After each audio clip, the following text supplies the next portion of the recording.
Hello বন্ধুরা, আবার আজকে একটা রেসিপি নিয়ে চলে এলাম।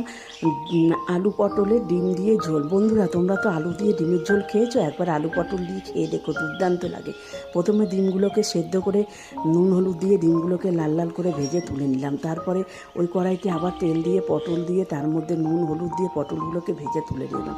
তারপরে ওই কড়াইতে আবার একটু তেল দিয়ে কিছুটা পেঁয়াজ কুচি দিলাম, দিয়ে ওর মধ্যে আদা রসুন পেঁয়াজ জিরে গুঁড়ো লঙ্কা গুঁড়ো দিয়ে মশলাটাকে ভালো করে কষিয়ে নিলাম।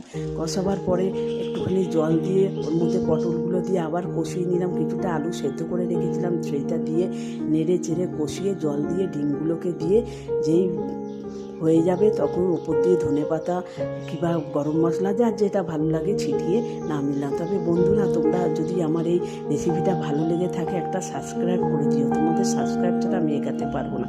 ধন্যবাদ, থ্যাংক ইউ, ভালো থাকবে।